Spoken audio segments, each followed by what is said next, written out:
एक बड़ी खबर इस वक्त आ गई है। टाटा ग्रुप को एयर इंडिया की कमान मिल गई है, यानी कि एयर इंडिया को टाटा ग्रुप ने ले लिया है। काफी दिन से ये प्रक्रिया चल रही थी और अब टाटा सन्स को एयर इंडिया की कमान मिलेगी, यानी कि एयर इंडिया को टाटा सन्स अब चलाएगा। टाटा ग्रुप ने सबसे बड़ी बोली लगाई थी और इसके अधिग्रहण के लिए अब अधिग्रहण की प्रक्रिया पूरी होगी। तो टाटा एयर इंडिया जो है वो अब टाटा ग्रुप की हो चुकी है। ये एयरलाइंस टाटा ग्रुप ने सबसे बड़ी बोली लगाई और इसी बोली के बाद अब यह तय हो गया है कि एयर इंडिया की कमान टाटा के हाथ में होगी। इसे आप घर वापसी भी कह सकते हैं। तो एक बार फिर से महाराजा आपको देखने को मिलेगा। ये बड़ी खबर इस वक्त की आ रही है, आर्थिक जगत से जुड़ी ये खबर। कर्ज में फंसी सरकारी एयरलाइंस एयर इंडिया को टाटा ने खरीद लिया है। सरकार ने अपनी जो बोली लगाई थी उसमें सबसे बड़ी बोली टाटा ने लगाई और नया मालिक टाटा बन गया है। एयर इंडिया का नया मालिक अब टाटा सन्स है और टाटा ग्रुप और स्पाइस जेट के अजय सिंह इस होड़ में थे। ऐश्वर्या पालीवाल हमारी संवाददाता इस वक्त हमारे साथ जुड़ चुकी हैं। ऐश्वर्या, किस तरह से ये बोली की प्रक्रिया पूरी हुई और अंततः एयर इंडिया को टाटा ने हासिल कर लिया?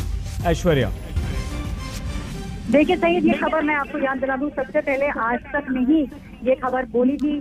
कम से कम एक हफ्ता पहले जो हमने बताया था कि जो बिड है वो टाटा जीत चुके हैं और अब ऑफिशियली ये खबर सामने आ चुकी है। देखिए, टाटा कई सालों से, मैं ये बोलूँ पिछले 10 सालों से टाटा कोशिश कर रहे थे एविएशन सेक्टर में आने की। और ये जो जेआरडी टाटा ने शुरू किया था, सही मैं आपको थोड़ी सी हिस्ट्री बताऊंगी जल्दी से। बताइए।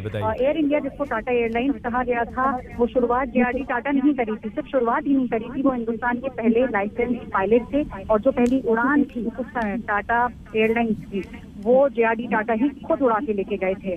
उसके बाद जो शुरुआत वहां से हुई वो अब खत्म किया गया है रतन टाटा द्वारा। और अब अगले कुछ महीनों में हम देखेंगे किस तरीके से एयर इंडिया का पूरा टेक ओवर टाटा द्वारा कर लिया जाएगा। इंडस्ट्री में खुशी की लहर दौड़ गई है और एयर इंडिया के एम्प्लॉइज की बात करें तो वो काफी ज्यादा खुश हैं। सही, स्पाइस जेट और टाटा ग्रुप ये दोनों ही रेस में थे ना ऐश्वर्या? तो किस तरह की बोली लगी? 18,000 करोड़ रुपए बताया जा रहा है और अब टाटा के पास आने के बाद एयर इंडिया किस तरह से बदला हुआ नजर आएगा हमें?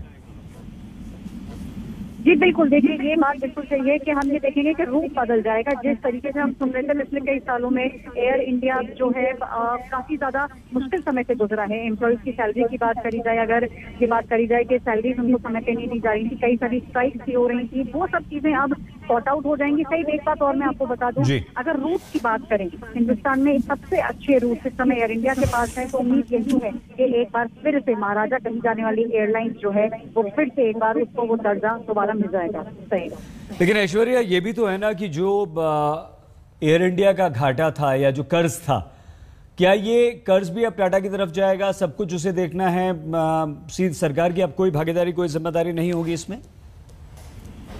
देखिए, कर्जे की ही बात थी और कर्जे का यह है कि 15% जो कर्जा था वो 15% कर्जा अब टाटा ले लेगा। और आगे से जो हमें सुनने में आ रहा है, दिसंबर से जो है पूरी एयरलाइन की फंक्शनिंग, सब कुछ रूट वगैरह सब कुछ वो अब टाटा से आ जाएगा। और जो डेट था, जो हम कर्जे की बात करें, वो भी काफी हद तक टाटा अब लेके उसको पुराना खत्म कर देगा। सरकार की तरफ से भी इनिशियल जो मदद जो उन्होंने कही थी वो दे दी जाएगी, लेकिन अगले कुछ महीनों के अंदर, दिसंबर जनवरी से जो हमें सुनने में आ रहा है, टाटा पूरी तरीके से एयर इंडिया को ओवरटेक कर लेगा और अब जो उड़ान भरी जाएगी वो टाटा के अंदर होगी। सही ऐश्वर्या, अगर आम आदमी, अगर आप और हम मान लीजिए इस खबर को समझना चाहें तो कैसे समझें? देखिए, इसमें सबसे अच्छी बात यह है कि कई सारी एयरलाइंस इस समय हिंदुस्तान में हैं। एयर इंडिया जो है उसके पास सबसे अच्छे रूट्स हैं, सबसे बड़ा क्रू एयर इंडिया के पास है। तो इन सब चीजों के अंदर जो उड़ान भरेंगे पैसेंजर्स, उनके लिए ये एक बहुत अच्छा ऑप्शन है। देखिए, दूसरी चीज, सरकार काफी दिनों से ये चाह रही थी कि वो सारे PSU, वो सब कुछ जो सरकार जिन चीजों को चला रही थी और जिनमें ऐसा माना जा रहा था कि सरकार को सिर्फ पैसा डालना पड़ रहा है, वहां से प्रॉफिट नहीं आ रहा है।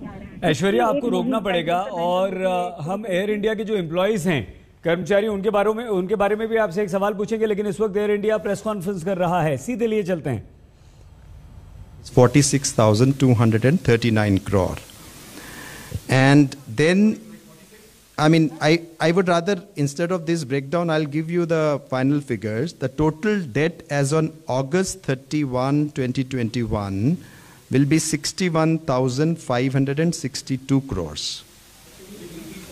61,562 crore. 61,562 crore as on August 31.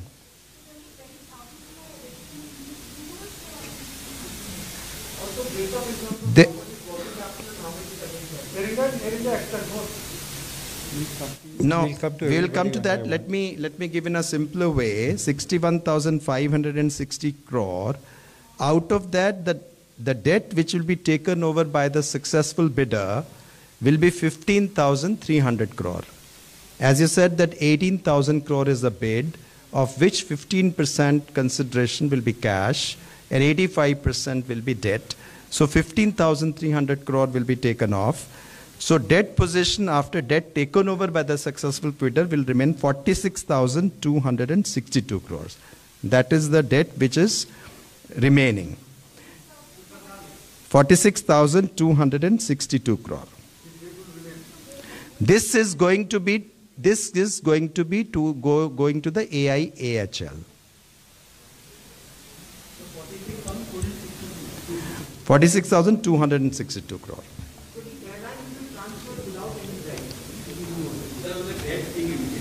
Yes, the airlines will get the debt of 15,300 crore.